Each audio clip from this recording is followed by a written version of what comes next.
सुबह हुई, पिता को बताया कि पिताजी, माताजी, स्वामी चले गए। दुख तो उनको भी हुआ, लेकिन एकादशी के दिन अगर कोई मर भी जाए तो उसका मानव जन्म सफल हो जाएगा। वो दिव्य देह को धारण करेगा, दिव्य लोक की प्राप्ति होगी उसे। और एकादशी के दिन अगर कोई घर में मर भी जाए तो व्रत दूषित नहीं होता। बाद में लोग व्रत करना बंद कर देते हैं, बाकी के व्रत दूषित हो जाएंगे, लेकिन जन्माष्टमी का व्रत हो, रामनवमी का व्रत हो, गौर जयंती का व्रत हो, ये व्रत दूषित नहीं होते हैं। एकादशी का व्रत भी दूषित नहीं होता, करना है, क्योंकि जिसकी मृत्यु हुई है वो तो गया दिव्य देह धारण करके विमान पर बैठ करके। तो अच्छी खुशी की बात है, इसमें दुख की बात क्या है? मरना तो सबने है या नहीं? एक दिन दुनिया में कोई आदमी बिना मर कर तो जाएगा नहीं। मैं कल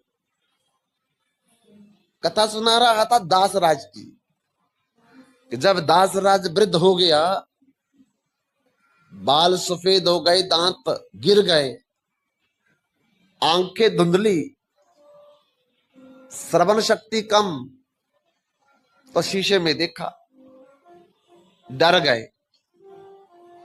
अब मुझे मरना पड़ेगा, पर मैं अभी जीना चाहता हूं, क्या करूं?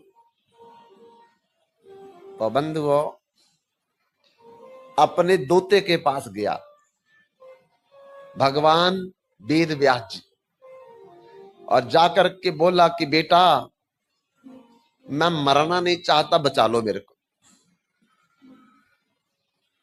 ऋषि वेद व्यास जी ने कहा कि या तस्य ध्रुवो मृत्यु ध्रुवम मृतस्य चा तस्मात् अपरियार्यते न त्वम सोच तुम रहसी। नाना जी, आया है सो जाएगा, राजा रंक फकीर जो आया है, वो राजा हो या भिखारी हो, उसको जाना है। इसलिए मौत से डरो मत, मौत से पहले कुछ करो। तब भी नहीं नाना जी माने कि नहीं, मेरे को बड़ा डर लग रहा है, मरना नहीं चाहता।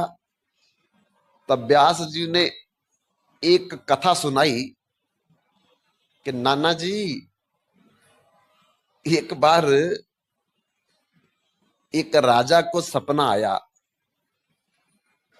और वो चिल्लाया, तो रानी उठ गई, बच्चे उठ गए, पिताजी क्या हुआ, स्वामी क्या हुआ? राजा बोलने लगा, मेरे को सपना आया। क्या सपना आया? एक काले रंग की महिला आई और उसने मेरे कंधे पर हाथ रखा। जब किसी ने कंधे पर हाथ रखा तो मैंने सोचा कि कोई तो है, मुड़ करके देखा, मैंने कहा तुम कौन? तो वो काले रंग की औरत बोलने लगी, तेरी मौत। राजा, मैं तेरी मौत हूं, एक दिन तेरे पास बाकी है, अब बस। आज का सूरज निकलता तू देखेगा, पर अस्त होता तू नहीं देख पाएगा, मैं तुझे ले जाऊंगी। राजा डर गया, डर करके चिल्लाया। रानी ने कहा, राजन डरो मत, हम बड़े बड़े विद्वान ब्राह्मणों को बुलाते हैं और सपने भी कभी सच होते हैं। राजा ने कहा कि ये चौथे पहर में आया है सपना, और चौथे पहर में जो सपना आता है वो सच होता है, इसलिए मैं डर रहा हूं। फिर भी चिंता मत करो, बड़े बड़े विद्वान ब्राह्मण बुलाए, प्रश्न रखा मेरे राजा को, चौथे पहर में सपना आया है और सपने में काले रंग की महिला कहती मैं तेरी मौत, और राजा आज का सूरज उगता देखेगा, अस्त होता नहीं देखेगा। तब मेरा राजा डर गया है। आप बताओ कि ये सपने का क्या अर्थ है? तब बड़े बड़े विद्वान ब्राह्मणों ने कहा सपना तो चौथे पहर का लगभग सच ही होता है, पर तुम ऐसे करो, राजा से दान करवाओ, राजा से पुण्य करवाओ, राजा से पूजा करवाओ। तो रानी कहती कि ये पुण्य तो बहुत करते हैं, पहले ही दान भी बहुत करते हैं और पूजा तो हर दिन करते हैं। ये ब्राह्मण बुला करके पूजा में बैठते हैं। कोई और बताओ तरीका जिससे मौत से बच जाएं। तो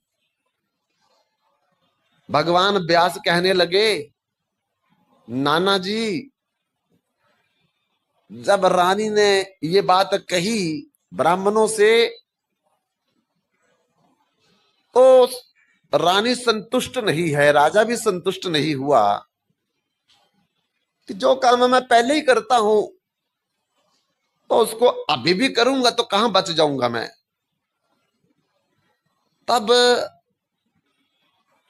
राजा का एक वृद्ध मंत्री आया, बूढ़ा सीनियर मंत्री आया, और सीनियर मंत्री ने आकर के कहा कि राजा घबराओ मत, डरो मत,